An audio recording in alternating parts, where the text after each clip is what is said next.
নমস্কার, আপনারা দেখছেন সময় কলকাতা। সময় নিউজ নিয়ে রয়েছে আমি সৈকত। চোখ রাখবো বিস্তারিত খবরে।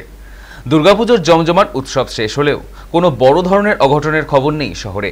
বৃহস্পতিবার সাংবাদিক বৈঠকে আশ্বাসের সুরে কথা জানিয়েছেন কলকাতা পুলিশের কমিশনার মনোজ বর্মা। শহরে উৎসবের দিনগুলিতে ব্যাপক ভিড় ছিল, তবুও পরিস্থিতি নিয়ন্ত্রণে রাখতে পুলিশ আগে থেকেই পর্যাপ্ত নিরাপত্তা ব্যবস্থা নিয়েছিল। মণ্ডপগুলিতে নজরদারির জন্য মোতায়েন করা হয়েছিল পুলিশের বিশেষ টিম। শহরের গুরুত্বপূর্ণ মোড়ে বসানো হয়েছিল সিসিটিভি ও ড্রোনের নজরদারি। দশমীতে নির্বিঘ্নে কিছু প্রতিমা নিরঞ্জন হয়, সে বিষয়টি খতিয়ে দেখতে বাবুঘাটও পরিদর্শন করেছেন কমিশনার। উৎসব পরবর্তী সময়ে স্বাভাবিক ছন্দে ফিরেছে শহর।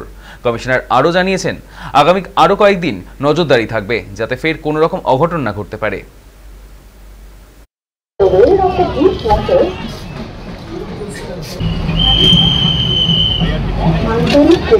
লাস্ট কয়েকদিন ধরে আমরা দেখলাম মানুষের প্রচুর ঢল নেমেছে কলকাতা শহরে। দেশ বিদেশ থেকে প্রচুর লোক এসছে।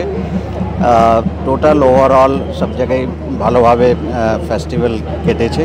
আমরা যদি হিসাব করে যদি দেখি per day it should be more than 1 crore, মানে 1 কোটি থেকে বেশি লোক মানে রাস্তার উপর থাকবে।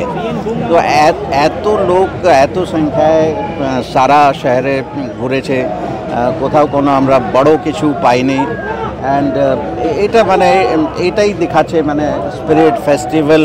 অ্যান্ড সবাই, আমি কোনো একটা লোক বা একটা কমিউনিটি নেই, সবাই মিলে এই ফেস্টিভ্যাল সেলিব্রেট করেছে। ওভারঅল ভালো কোঅর্ডিনেশন হয়েছে। তবু আমি এটাই বলবো দ্যাট আমরা আরও অনেক মানে কাজ করেছি।